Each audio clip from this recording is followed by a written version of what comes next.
De paciência para vocês, que eu costumo falar pelos cotovelos.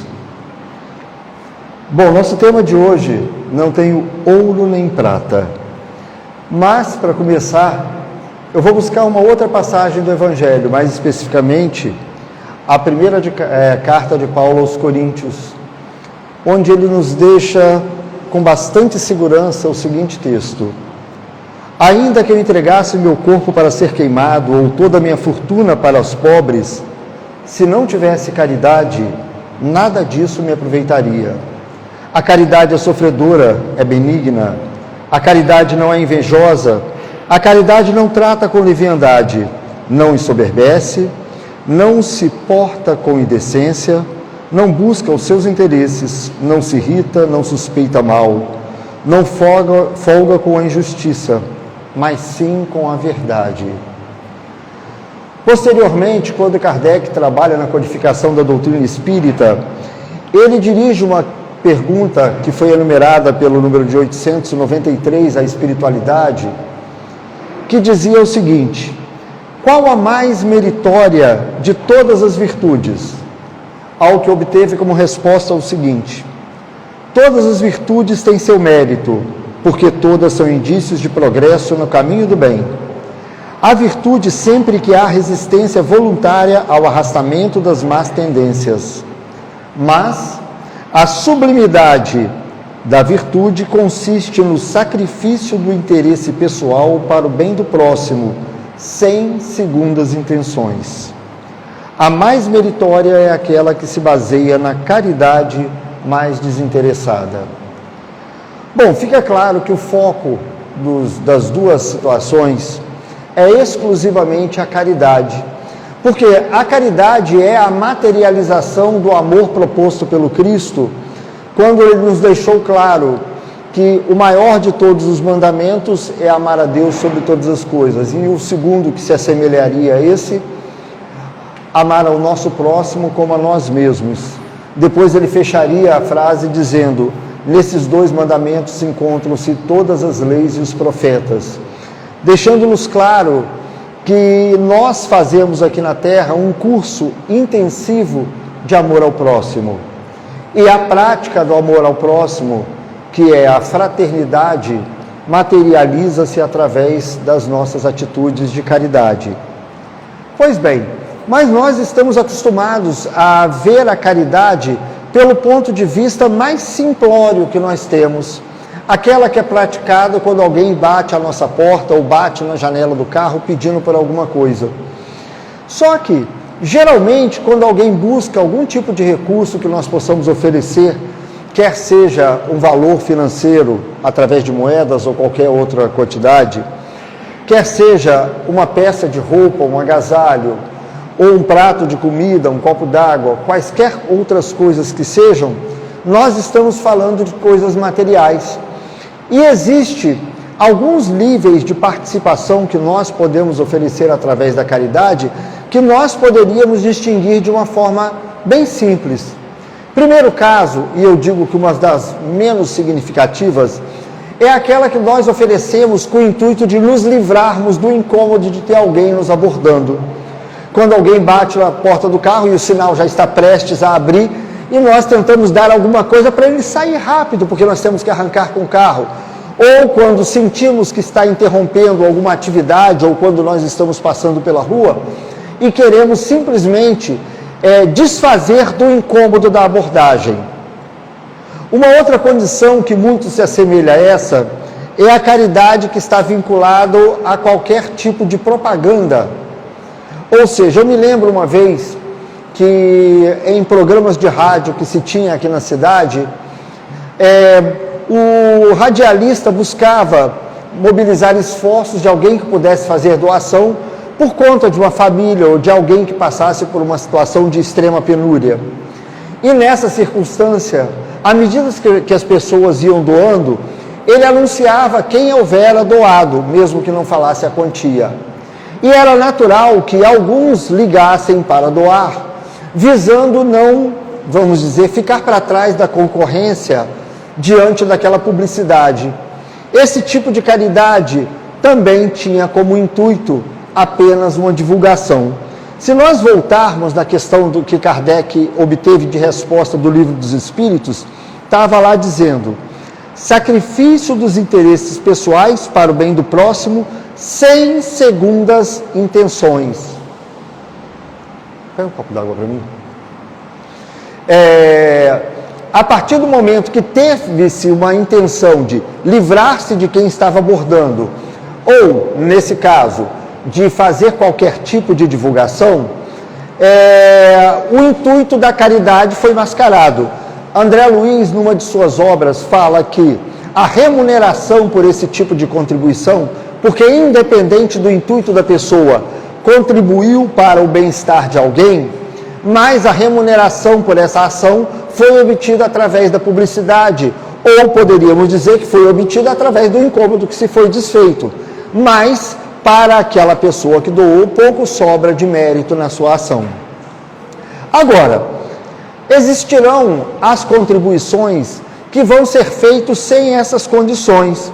E aí nós vamos pegar ainda da frase que a espiritualidade deixou: sacrifício do interesse pessoal para o bem do próximo. E aí nós vamos ter aquela doação que nós enfiamos a mão no bolso, pegamos uma moedinha, o troco que sobrou na padaria, que guardamos para qualquer eventualidade, mas que não vai nos fazer nenhum tipo de falta, e doamos para alguém.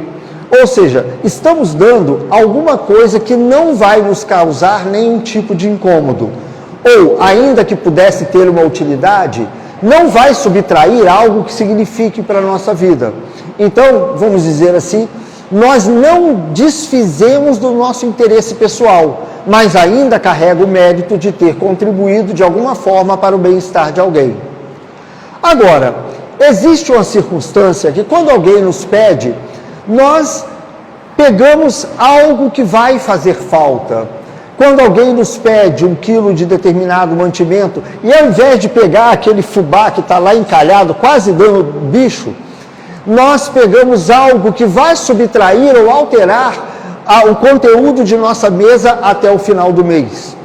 Ou quando a quantia que a pessoa precisa, às vezes, para comprar um remédio, alguma coisa assim, é algo que vai subtrair alguma facilidade nossa ali na frente, ainda que de forma, vamos dizer assim, não tão significativa, mas passa a já alterar o nosso roteiro de vida, passa já a alterar o que nós vamos ter à nossa disposição logo ali na frente. Uma terceira condição acontece quando, às vezes, alguém que nos é caro nos pede uma contribuição, uma ajuda qualquer que seja, que faz com que nós tenhamos que mexer numa reserva que estava sendo feita para eventuais problemas de saúde, ou para a educação dos filhos, ou para qualquer outra meta nossa, e que realmente vai fazer uma diferença significativa. Então, o peso que tem do sacrifício em benefício do próximo é o que vai dar o maior ou menor mérito para a ação de doação que nós vamos fazer. Ou seja, se eu pego aquela roupa que está sobrando, que já há anos que eu não uso e dou, ela significa quase nada. Mas se diante da necessidade, do frio que o companheiro passa, eu sou obrigado a tirar uma peça que eu uso com determinada frequência, para não deixá-lo na mão, isso passa a ter um significado maior. Quanto maior o sacrifício, mais nós estamos doando daquilo que vai significar para nós, maior mérito passa a ter. Só que a gente cai numa situação bastante interessante, e me permitam contar um caso pessoal que eu vivenciei há poucos anos atrás. Num acidente que aconteceu doméstico, minha mãe ficou acamada, não tendo possibilidade de mobilizar, de se movimentar. Ela fraturou uma vértebra da coluna. E para cuidar dela, nós tivemos a necessidade de uma cama de hospital. E, não sendo para uma coisa definitiva, nós recorremos ao Lions, uma instituição que tanto tem ajudado tanta gente. E eles nos cederam uma cama de hospital, que nós utilizamos por um período de 4 a 5, 6 meses, mais ou menos, dentro da necessidade. Mas quando ela se recuperou, nós desmontamos a cama e colocamos de lado.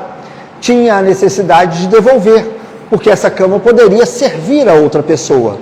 Calhou que um familiar nos procurou, sabendo que a gente estava para devolver uma cama, nós contactamos o Lions e eles permitiram que essa cama fosse entregue a eles.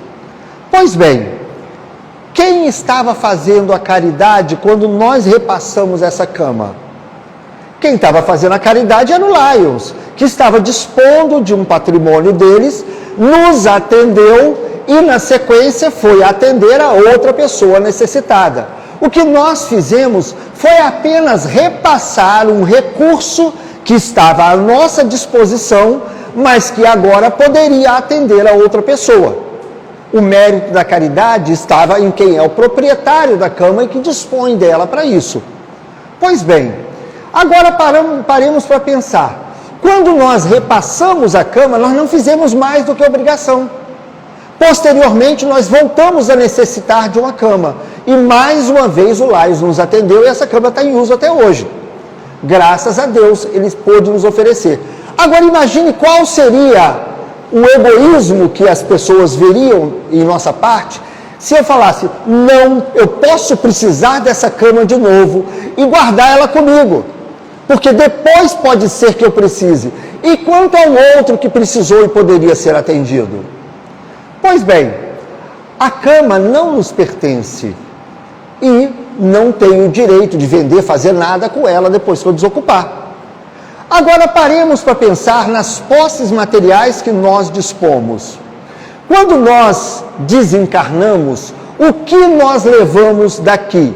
Dinheiro, casa, carro, qualquer tipo de patrimônio? Nada. Na verdade, nós somos usufrutuários dos bens materiais que nos são disponibilizados para usarmos enquanto for necessário. E também, não sendo necessário, tal qual a cama, aí nós vamos dar a prioridade, deveríamos ter a obrigação de repassar para quem tem a necessidade, uma vez que não nos pertence. Ainda que seja fruto do trabalho árduo, é algo que passa por nossas mãos para servir, inicialmente para atender as nossas necessidades materiais, mas acima do que é chamado de necessidade, e aí cada um tem o seu peso para avaliar o que é necessário ou não. Para uns, necessário é aquilo que supre as necessidades para a sobrevivência do corpo. Para outros, necessidade é o lazer e inúmeras outras coisas. Então, cada um tem a sua balança, cada um tem o seu julgamento. O que importa para nós é o quanto nós estamos disponíveis ou dispostos a abrir mão, às vezes, de um lazer, às vezes de um excesso, para repassar aquilo que não nos pertence para atender alguém que realmente está necessitado. A verdadeira caridade é quando nós disponibilizamos algo que realmente nos pertence. Quando eu passei a cama de hospital para frente, eu estava encaminhando algo que não me pertence. E grande parte das vezes, apesar da caridade material, fazer, às vezes, milagres nas vidas de pessoas que passam por verdadeiras penúrias, nós estamos dispondo de algo que nunca nos pertenceu. O que nos pertence é nosso tempo, nosso conhecimento, nossas aptidões, nossos esforços. Isso é o que realmente é nosso. Só que nós estamos acostumados a vincular caridade à imagem das coisas materiais. E geralmente temos o hábito de dedicar maior empenho na doação de alguma coisa quando estamos esperando maior retorno para as nossas necessidades. Quando a pessoa passa por uma situação de dificuldade em família, saúde, às vezes no emprego, é natural que na hora da dificuldade ela aproxime-se mais da religião. Geralmente, nessa hora, Jesus é o primeiro que a gente lembra. Aí, nessa hora, nós vemos a consciência nos cobrar. Aí aumenta o valor do dízimo que vai para a igreja, mesmo passando aperto. Aumenta a dedicação quando alguém bate a porta. Porque nós sentimos que se nós não fizermos a nossa parte, nós não teremos uma atenção de Deus para atender para as nossas próprias necessidades. Então nós fazemos uma espécie de permuta, às vezes inconsciente, às vezes até consciente. A nossa dedicação, a nossa doação está diretamente ligado ao que nós esperamos obter em troca. Fala no Evangelho que Jesus, em determinado momento, encontrava-se, no Evangelho de Marcos, sentado no templo, próximo do gasofilácio, que era o cofre onde as pessoas colocam as doações. E lá ele, observando as pessoas, chegavam e colocavam moedas no gasofilácio. As pessoas de melhor condição financeira dispunham de um valor mais significativo, as outras dispunham de um valor menor. Até que em determinado momento, chega uma senhora, uma viúva, e coloca 2 moedinhas das menores possíveis, mas faz a doação. Após ela se afastar, ele chama os discípulos e fala: em verdade vos digo que essa pobre viúva doou mais do que todos que deitaram alguma coisa no gasofilácio, porque todos ali deitaram o que lhes sobrejava, mas esta, da sua pobreza, doou tudo o que tinha, tudo que era para o seu sustento. E aí nós voltamos naquela situação. O tamanho do sacrifício está ligado diretamente ao mérito da ação de caridade que nós temos. Pois bem, mas agora, voltando desse conceito de caridade material, nós encontramos na pergunta de número 886 do Livro dos Espíritos, Kardec questionando a espiritualidade mais uma vez a respeito da caridade. Qual é o verdadeiro sentido da palavra caridade, assim como entendia Jesus? E a resposta: benevolência para com todos, indulgência para com as imperfeições alheias, perdão das ofensas. Não falou em doações. Essa é a verdadeira caridade. Benevolência para com todos, a forma com que nós nos relacionamos com as pessoas. Indulgência para com as imperfeições alheias. Compreensão das diferenças. Nenhuma pessoa é igual a outra. Perdão das ofensas. Isso, quando nós fazemos, nós estamos trabalhando em nós mesmos. Esse tipo de caridade não depende de quão vultosa é a nossa conta bancária. Não depende de quão grande é o nosso patrimônio. Não depende de praticamente nada que possa diferenciar a existência de uma pessoa para outra. Está diretamente diretamente em relação à nossa conduta. É doar de nós mesmos. Essa é a verdadeira caridade que foi praticada por Irmã Dulce, por Madre Teresa lá em Calcutá, por Chico Xavier, por Divaldo Franco, por inúmeros outros que nós poderíamos pegar e vamos encontrar na história com nome gravados, Francisco de Assis, e inúmeros outros que sequer são mencionados na história, porque assim o fizeram e continuaram de forma anônima. É a caridade que pode ser feita independente de tudo. Não precisa ser no momento que você está numa instituição religiosa. Pode ser feito quando você está no elevador. Pode ser feito quando você está dentro de casa. Pode ser feito em qualquer momento, em qualquer relação que você tenha com qualquer pessoa na sua vida. E não depende da condição que nós temos.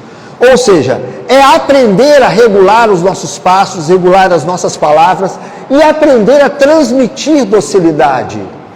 Aprender a ser educado, aprender a ser amável, aprender a compreender as outras pessoas, porque às vezes uma pessoa que chega para nós de uma forma mais áspera, mais agressiva, ela está vivendo um problema da vida dela, que a faz reagir dessa forma.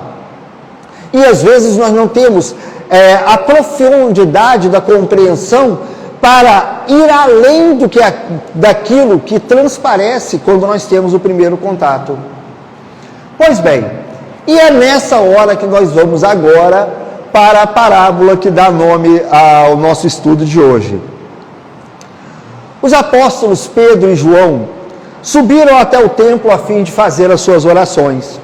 Ao passarem pela porta Formosa, Formosa era o nome da porta do templo, se depararam com um mendigo que era aleijado, era coxo de nascença e não conseguia andar. E eles simplesmente os abordou pedindo por esmolas. Aproximando-se dele, Pedro então disse: não tenho ouro nem prata, mas o que eu tenho, isso te dou. Em nome de Jesus Cristo Nazareno, levanta-te e anda. E tomando-o pela mão direita, o levantou, e logo os seus pés e as mãos se firmaram, e ele voltou a andar. Essa passagem geralmente nos comove, mexe conosco, porque nós conseguimos imaginar o tamanho da emoção de uma situação dessa, quando pelo verbo de alguém que representa a Jesus naquele instante, é capaz de mobilizar tamanha mutação na vida de alguém. E é natural que uma pessoa que se aprofunde ou olhe isso com os olhos do coração até se emocione, porque é uma situação relativamente emocionante. No fundo, aquele homem aleijado foi em busca da caridade material, porque ele não dispunha de condições de fazer o seu próprio sustento. Tornava-se um estorvo para a família, uma pessoa que é sustentada por outro. Então ele buscava algo que pudesse lhe garantir a alimentação, que pudesse lhe garantir o material necessário para cada dia. Mas Pedro, ao invés de doar-lhe a caridade material para a necessidade imediata, foi aquela situação: ao invés de dar o peixe, ele ensinou a pescar. Doou a ele algo de maior valor, que seria a mudança da circunstância de total dependência que ele tinha. Então, ao invés de dar-lhe a caridade material, Pedro vai com a caridade moral, uma que é feita através de gestos. E esse gesto foi mobilizado pela sua fé. Então, a caridade moral, ela muitas vezes pode ser feita por pequenos gestos. Nós estamos acostumados a simplesmente vincular ao significado de uma passagem como essa. Mas a caridade moral, às vezes, pode ser feita por coisas simples. Às vezes, podemos simplesmente fazer quando alguém nos aborda, passando por dificuldades, momentos complicados da vida, quando nós retribuímos, às vezes, com um diálogo consolador, com uma palavra amiga, sabendo ouvir quando ele expõe os problemas, maior valor ainda vai ter se nós pudermos acrescentar nesse diálogo algumas palavras esclarecedoras ou até edificantes.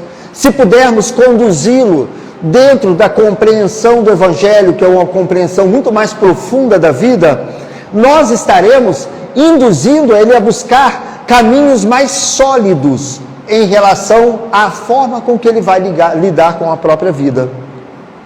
A caridade pode ser feita também através de alguns tipos de gestos. Um simples aperto de mão faz uma grande diferença.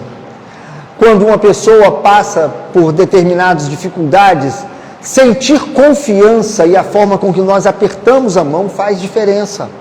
Um abraço, um carinho. Eu costumo contar um exemplo, nem está aqui no meu roteiro, eu vou mencionar, que é uma situação que eu passei alguns anos atrás, e eu sempre volto a ela porque mudou a minha vida. Um dia daqueles que parece que você levanta com tudo dando errado, a impressão que dá é que você levanta, pisa no rabo do gato, ele arranha seu pé, você vai entrar no banheiro, chuta com o dedinho do canto, você chuta a beirada da porta, e quando você vai abrir a torneira, quebra a torneira, e quando você vai sair, arranha o carro no portão da casa, e parece que está tudo dando errado. Eu estava num dia desses.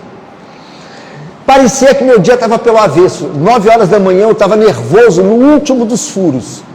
E eu trabalhava numa garagem aqui na rua Novaes de Melo, aqui na Independência. E tinha um rapaz que sempre passava pedindo esmola. O nome dele é Adriano. Ele dá a roda aqui em Cachoeiro ainda.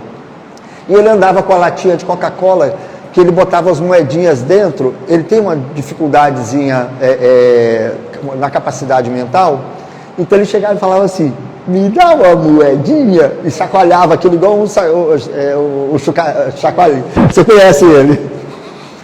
Aí naquele dia, no último dos furos, eu olho do outro lado da rua o Adriano. Ele estava na porta da minha então sogra. Eu falei, hoje não dá.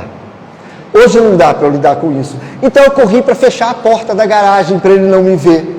Mas quando eu estava fechando a porta, ele já estava atravessando a rua, ele me viu. O que eu vou fazer?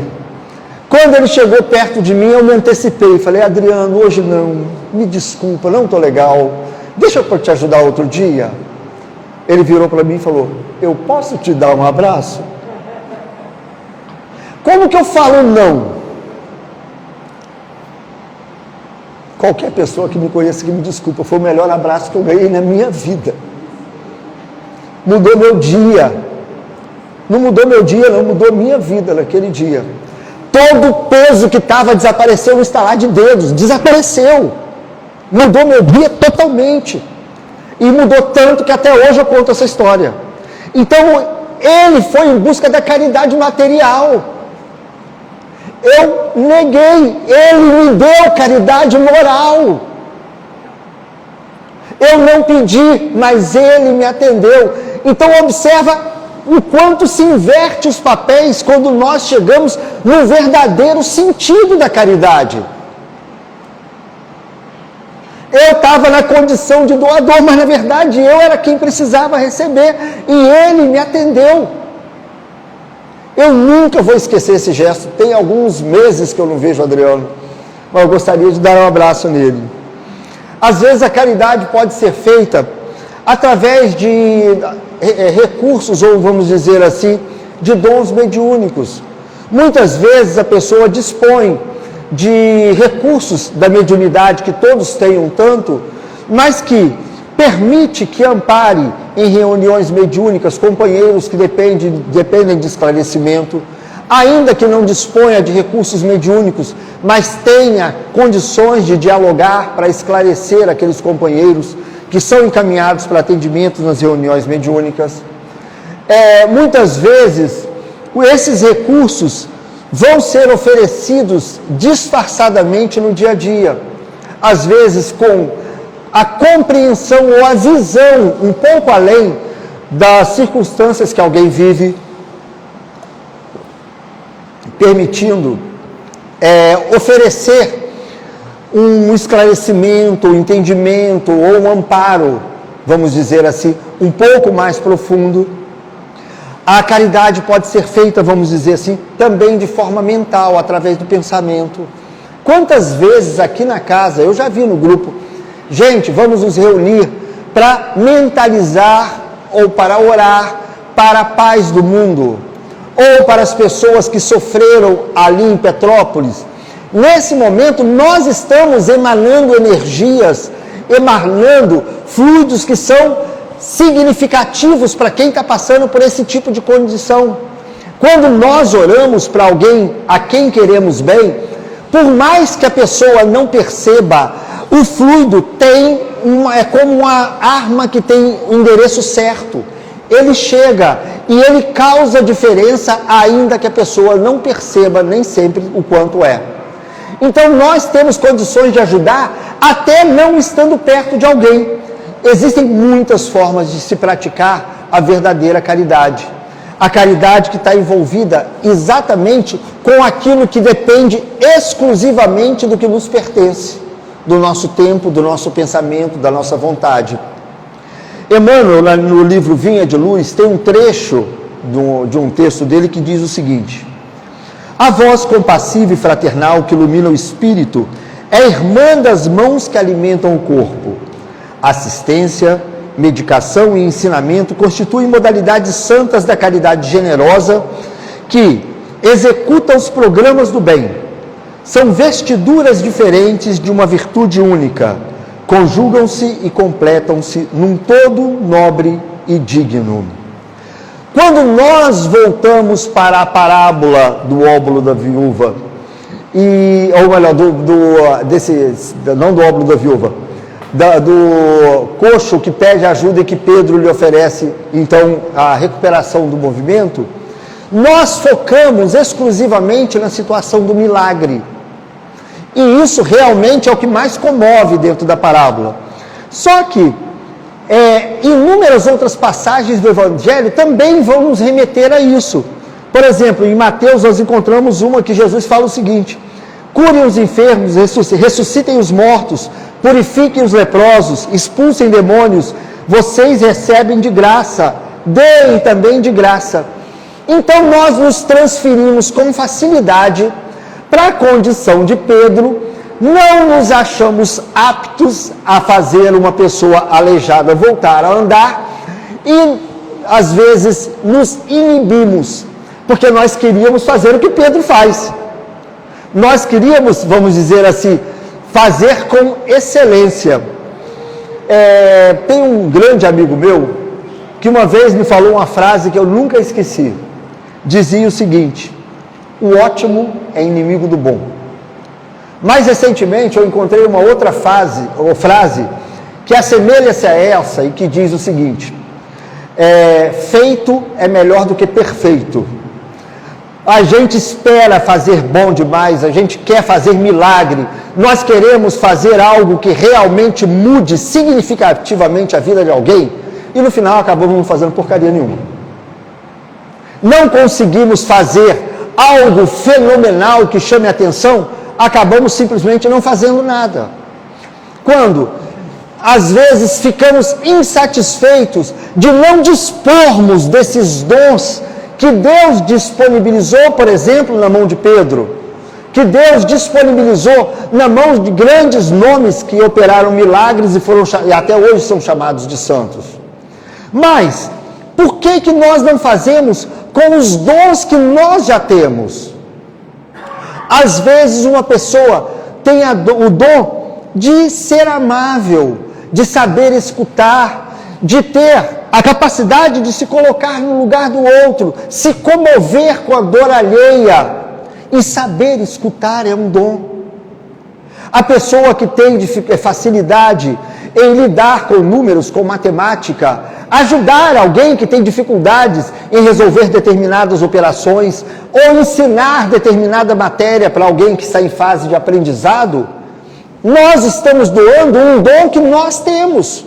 Foi desenvolvido ao longo dos séculos e hoje que está à nossa mão, pode ser utilizado para o bem. Esses dias, eu estava acompanhando de perto os eventos da invasão da Ucrânia, eu vi uma moça que, dispondo do dom de lidar com a musicalidade, coloca um piano em praça pública, na estação onde os ucranianos vinham em fuga, e simplesmente lá estava tocando uma música linda, para receber aqueles que encontravam-se no momento de dor. Isso é caridade. Ela tem um dom que eu não tenho. Eu adoraria saber tocar piano, mas não serve para mim aprender. Não dá certo. Mas outros vão ter o dom de lidar com facilidade com a experiência e os conhecimentos da biologia ou da medicina. E ainda que usem isso profissionalmente para o seu sustento, existe a possibilidade de dedicar um tempo extra ou determinados momentos para que possa levar esse amparo a quem não tem condições de ser atendido nas circunstâncias normais. Diga-se aí o Médicos Sem Fronteiras, um movimento lindo que viaja ao mundo em lugares onde a desgraça reina e continua a subtrair as dores para fazer o bem.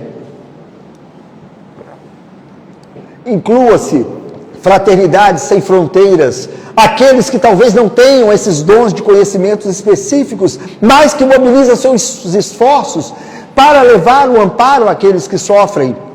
Mas se você dispõe de conhecimentos da área odontológica, ou da área da contabilidade, ou da área da engenharia, não importa qualquer que seja da área da justiça, através da legislação, suas orientações podem fazer grande diferença na vida de alguém. A diferença entre ela entrar numa furada ou seguir um caminho reto, dela se envenenar ou dela se medicar. Nós temos dons que estão à nossa disposição e que são capazes de fazer milagres na vida de muitas pessoas. E nós não reconhecemos porque estamos habituados a considerar somente aquilo que Pedro fez em relação àquele aleijado. Mas, pois bem, paremos para pensar. Se hoje nós temos condição de tomar à mão um determinado medicamento e fazer com que isso tire completamente a dor de cabeça de alguém, e levássemos isso há 2000 anos atrás, talvez fôssemos chamados de milagrosos, porque eles não compreenderiam o conhecimento que nós dispomos hoje. Talvez grande parte daqueles milagres que tenham sido feitos por esses representantes do Cristo sejam atitudes normais para o nosso conhecimento de hoje, mas que a seu tempo não eram compreendidos.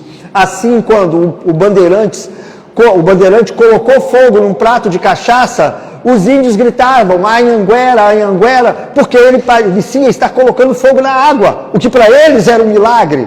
Mas para nós, ao conhecimento de hoje, não é mais um milagre. Nós podemos utilizar nossos dons, nossas aptidões naturais, ou os conhecimentos específicos que possuímos para fazer milagres na vida das pessoas, desde que nós estejamos dispostos a isso. Emmanuel, num texto intitulado Refugia-te em Paz, que não lembro qual dos 4 livrinhos que está, me perdoa, falhou a referência. Ele bota de uma forma magistral, ele tira um trechozinho de uma frase do Evangelho de Marcos que diz o seguinte: havia muitos que iam e vinham e não tinham tempo para comer. Quem lê o texto nem percebe isso aqui, porque isso aqui é mínimo lá dentro. Mas ele consegue uma interpretação maravilhosa. O convite do Mestre para que os discípulos procurem lugar à parte a fim de repousarem a mente e o coração em prece é cada vez mais oportuno. Todas as estradas terrestres estão cheias dos que vão e vêm, atormentados pelos interesses imediatistas, sem encontrarem tempo para a recepção do alimento espiritual. Inúmeras pessoas atravessam a senda famintas de ouro e voltam carregadas de desilusões. Outras muitos correm atrás de aventuras sedentas de novidade emocional e regressam com o tédio destruidor. Quando eu li esse início do trecho, eu fui remetido para uma música de Raul Seixas, que parece não ter nada a ver, mas é atrás disso aqui, Olho de Tolo, que chama, até faz sentido. Tem uma parte que ele diz assim: eu devia estar contente por ter conseguido tudo que eu quis, mas confesso abestalhado que eu estou decepcionado, porque foi tão fácil conseguir. Agora eu me pergunto, e daí?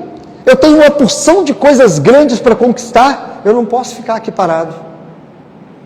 E a vida nossa geralmente é assim. Nós, quando pensamos no trabalho da caridade ou da mudança de vida que é proposta pelo Evangelho, nós temos prioridades em nossas vidas. Ainda na juventude, a prioridade é estudar, porque afinal de contas nós temos que nos preparar para a vida profissional. Quando terminamos a fase do ensino médio, temos que nos preocupar com uma profissão, então a prioridade é a faculdade. Quando saímos da faculdade, quase sempre já temos o envolvimento, a maioria das pessoas tem, e a preocupação é formar uma família. Mas mal formam a família, ou invertendo as sequências, está envolvido com o momento que precisa-se de um emprego. O primeiro emprego cobre a necessidade básica, mas nós queremos algo melhor. Então, os primeiros anos dessa fase da vida, nós estamos empenhados em melhorar a rentabilidade da nossa atividade profissional. E no meio dessa procura e dessa tentativa, surgem filhos. E aí a prioridade passa a ser melhorar os recursos e cuidar dos filhos. Só que a vida dos filhos começa da fase que precisa de saúde e depois vem a fase de educação. Aí quando nós pensamos nas mudanças, só um pouquinho, deixa meu filho se formar. E começamos novamente a batalha esperando pela educação. Quando os filhos se formam, é eles que vão constituir família. Aí nós começamos a ficar preocupados com a colocação deles no mercado de trabalho ou até com os netos que estão para chegar. Só sei que no final das contas, nós vamos colocando prioridades em cima de prioridades, porque no meio disso tudo nós queremos ter uma casa de veraneio, nós queremos ter um carro melhor, nós queremos ter uma moto, nós queremos ter isso, nós queremos melhorar aquilo, gostaria de um tempinho para descansar, um passeio, gostaria de viajar. E lá vamos nós encaixando as necessidades com o lazer e colocando prioridades, e no final das contas, se Deus quiser, quando eu aposentar, eu vou cuidar disso daí, eu vou cuidar, vou me dedicar melhor à religião. Só que até chegar lá, inúmeras outras coisas aconteceram, vem bisnetos, vem mil coisas, isso quando nós duramos até lá, né? Porque afinal de contas, hoje em dia, planejar aposentar, tem que pensar que a longevidade vai ser enorme e que vai sobrar ainda algum músculo que não doa quando nós conseguirmos aposentar. E nós vamos querer dedicar o que sobrou para cá. O que nós temos para oferecer? É igual quando nós pensamos em fazer oração. Jesus nos propôs, dando o exemplo do Pai Nosso, que fizéssemos orações para nos conectarmos com o Pai. Mas durante o dia não dá, né? Tem que trabalhar, tem que isso, tem que aquilo. E vamos empurrando. Quando chega em casa tem que ver o jornal, tem que ver o futebol, tem que ver novela. E vamos empurrando para fazer na hora de dormir. E olhe lá, que a maioria dorme durante a oração. Porque é o que sobrou. Se ainda estiver animado e estiver acordado, dá tempo de ver um filme. E dorme no meio do filme e a oração ficou para lá. Da mesma forma, na vida, nós fazemos isso. Prorrogamos o máximo que podemos. E vamos correndo atrás da construção de determinados patrimônios. Como disse ali Raul Seixas, o que acontece é que nós miramos lá no horizonte. Eu quero conseguir tal salário, eu quero alcançar tal patrimônio. Só que já viu que quando você pega um barco e vai para o horizonte, quando você chega lá, o horizonte foi embora para outro horizonte? Quando você alcança aquilo que você planejou, você quer chegar lá além. Quem ganha 1 quer ganhar 10, quem ganha 10 quer ganhar 100, quem ganha 100 quer ganhar 1000. E lá vamos nós projetando a nossa felicidade sempre lá na frente. Me faz lembrar aquele desenho do Pica-Pau. Ele subia num cavalo, pegava uma vara de pescar e pendurava a cenoura. O cavalo corria, mas ele estava em cima do cavalo, o cavalo nunca chegava na cenoura, porque a cenoura corria também. E assim somos nós correndo atrás de construir o nosso futuro. Nós vamos projetando além, e assim como o cachorro que corre atrás do carro, quando o carro para, ele não sabe o que faz. Quando nós alcançamos o patrimônio, vem um vazio. Porque aquilo nos traz alegria, mas não nos traz felicidade. Como diz Raul Seixas, confesso abestalhado que eu estou decepcionado. Eu tenho tanta coisa grande para construir, eu não posso ficar aqui parado. E lá vamos nós de novo, colocando as prioridades. Se nós pararmos para olhar isso, esse pensamento mobilizou o progresso no mundo. Esse pensamento trouxe a humanidade até o ponto que estamos. Internet, telecomunicações, espaçonaves ou foguetes que vão ao espaço, confortos, máquinas e coisas mil. Mas já parou para pensar que nós nunca tivemos tantos templos religiosos?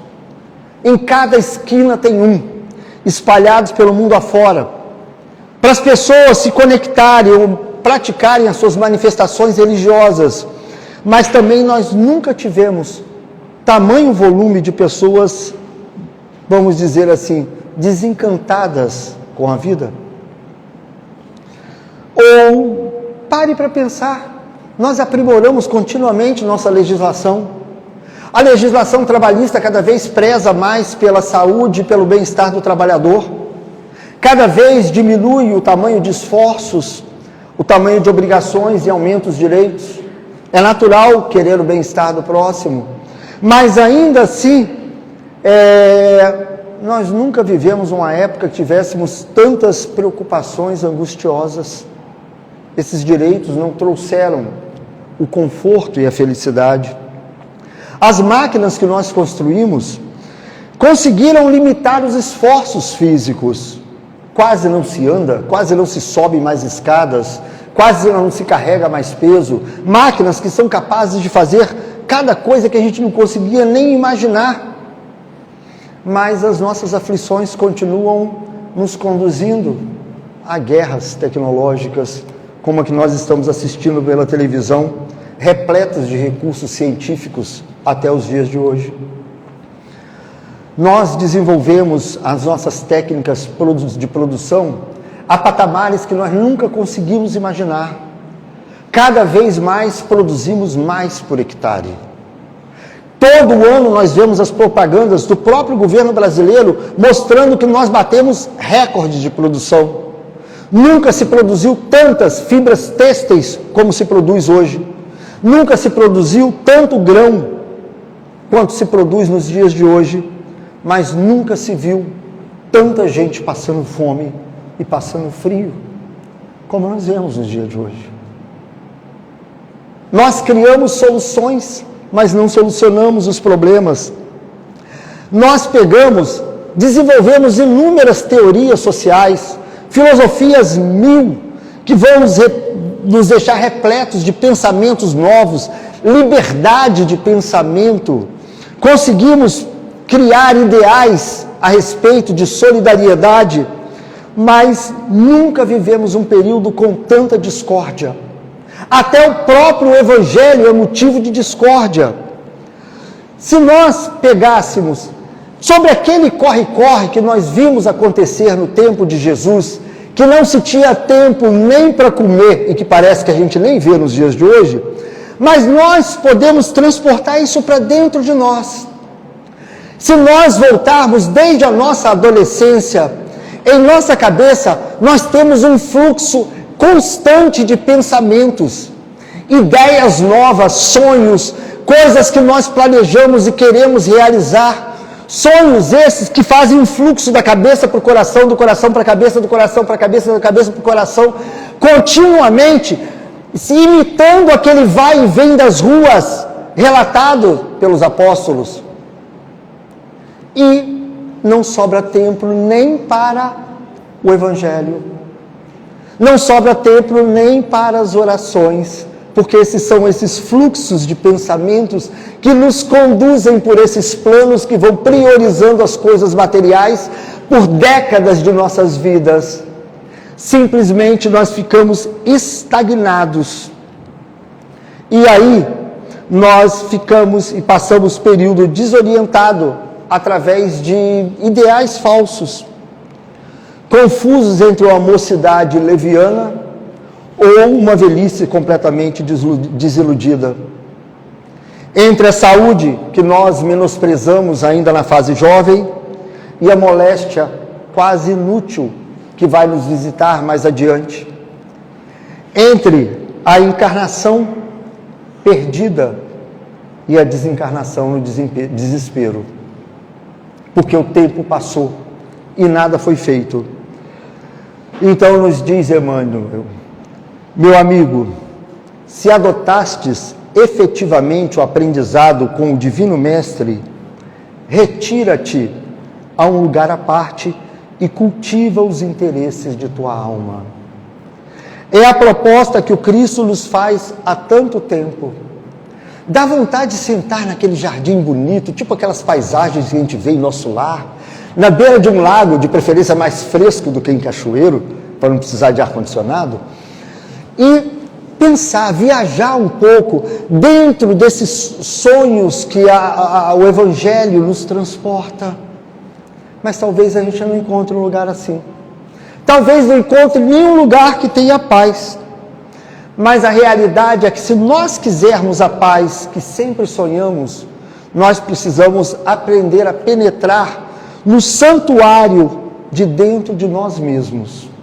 É voltar à proposta de Sócrates, 380 anos antes de Cristo, quando ele falou: conheça-te a ti mesmo. Buscar o nosso ponto mais íntimo e parar para pensar que esse fluxo de pensamentos louco que nós temos desde a juventude, já há tempos vem nos imobilizando, nos tirando a possibilidade de ir adiante. E, na verdade, eles nos nutrem com princípios fantasiosos de paz, de alegria, de justiça, amor e felicidade.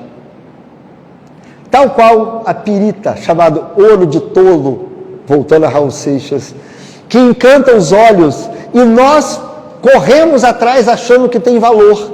e não tem valor nenhum.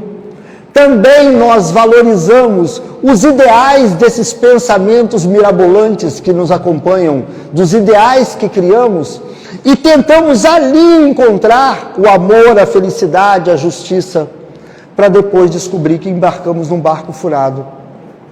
Em certas circunstâncias, como o progresso do mundo, esses pensamentos, esses sonhos, têm suas utilidades. O problema é que nós nos encantamos demais e nos dedicamos exclusivamente a eles, esquecendo o outro lado, o lado espiritual. E sem perceber, nós somos encarcerados nesses pensamentos. Nos tornamos prisioneiros de um cativeiro infernal, porque a vida fica sem sentido. Por mais que valores financeiros, que patrimônios possam nos transmitir algum tipo de bem-estar em determinados momentos, não é um bem-estar duradouro. É um bem-estar que só surge no momento que nós conquistamos. E é nessa hora que nós temos que parar para olhar e buscar as nossas verdadeiras noções de paz, amor, justiça e felicidade. Nessa hora nós temos que voltar para a passagem de Pedro na portal formoso do templo. Parar de olhar na condição de discípulos para aquele homem que está ali e sonharmos em ter a capacidade de curá-los, mas encarar a realidade. Nós não somos Pedro, nós somos o aleijado, que encontramos-nos imobilizados há 2000 anos, apesar do convite contínuo do Evangelho. Encontramos-nos encarcerados em nossos sonhos materialistas e não conseguimos nos levantar e mobilizar os nossos esforços para o verdadeiro destino que nos aguarda. Eu sempre coloco o seguinte: o que é necessário para uma pessoa viver? Ar para respirar. Ficamos minutos sem ar, morremos. Água. Poucos dias sem água, o nosso corpo perece. Alimento. Alguns dias a mais, o nosso corpo perece. Isso é o essencial para manter a vida do organismo. Algumas coisas mais para o bem-estar perante a sociedade. Tudo bem. Que precisam ser aprimoradas. Qual é a cartilha do aprendizado? O Evangelho. Poderemos simplificar o Evangelho dentro da proposta do Cristo: amar a Deus sobre todas as coisas e ao próximo como a ti mesmo. Aí toda a lei e os profetas. Então significa que nós estamos aqui exclusivamente para aprendermos a amar o próximo como a nós mesmos. Acabou. Então para que nós temos o corpo físico? Para aprendermos a amar o próximo. Senão não precisaríamos estar aqui. Seríamos puro espíritos, não precisaríamos reencarnar. Sendo assim, acima da prioridade do corpo físico, porque ele é a ferramenta para se chegar a tal, nós estamos aqui para praticar fraternidade e caridade. Esse é o aprendizado, motivo único pelo qual nós reencarnamos. E é isso que nós estamos deixando de lado, estagnados, sentados há 2000 anos. Nós somos os coxos. Nós não enxergamos nossas próprias limitações. Por mais que o Evangelho nos convide há 2000 anos, nós continuamos paralíticos. A doutrina espírita nos dá a capacidade de compreender de uma forma clara. Nós não somos mais ignorantes. Bezerra de Menezes, para a gente encerrar, nos diz o seguinte, no seu livro Bezerra, Chico e Você: aqui na vida espiritual, não se vos perguntará quantos títulos usastes nessa ou naquela atividade humana, e sim sereis inquirido quanto às dores que atenuastes, as lágrimas que suprimistes. Sendo assim, por mais que a gente se encante com o Sermão da Montanha e as maravilhosas bem-aventuranças, por mais que mexa conosco os pássaros do céu e os lírios no campo, porque nos encantam. É hora de ouvirmos a voz de Pedro, pois nós estamos à porta de um mundo de regeneração, à porta do banquete do Cristo. Temos tudo o que pudermos trazer de adorno, mas nos resta a entrada. E para a entrada, o nosso passe chama-se caridade. Ouçamos a voz de Pedro, que nos diz, em nome de Jesus Cristo, levanta-te e anda. Ouçamos o convite, que eu acho que o chamado é exclusivamente para nós. Gente, obrigado pela atenção. Espero que possa ter sido claro. Que Jesus abençoe a todos nós. E o maior paralítico está aqui. Preciso me levantar. Boa noite.